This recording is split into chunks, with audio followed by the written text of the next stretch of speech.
It's a case of when, not if, U.S. companies feel the impact of the falling Japanese yen after the Bank of Japan's aggressive stimulus plan was implemented last week.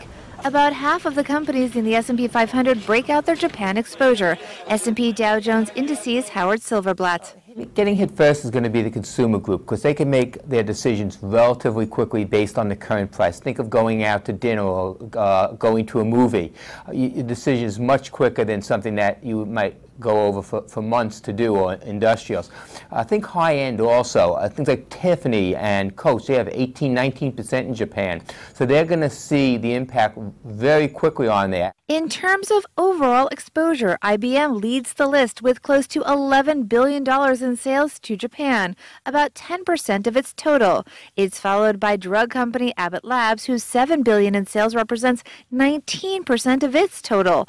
Merck, Eli Lilly, and Texas Instruments round out the top 5. Companies that sell big-ticket items like construction equipment maker Caterpillar have a longer lead time. Well, something like that, we have heavy machinery that takes a long time to do. So companies may go in and try to fix their costs against hedging to say, okay, this product's going to cost me $1 million to $1.1 million. That way they don't get caught short on the wrong side, having to produce something for $1 and then selling it for 90 cents. Again, we've seen the yen go from the 80 to 100. That's 25%. If you had exposure there the wrong direction, it's costing you a lot. Stephen Wood, chief market strategist at Russell Investments, is worried the devaluation trend could spread to other countries.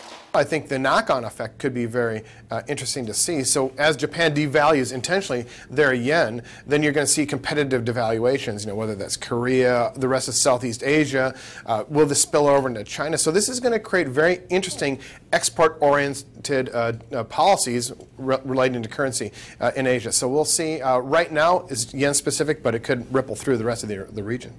And in the U.S., even domestic companies, especially those in electronics, autos, and heavy equipment, could get hit as Japanese products become less expensive for U.S. consumers.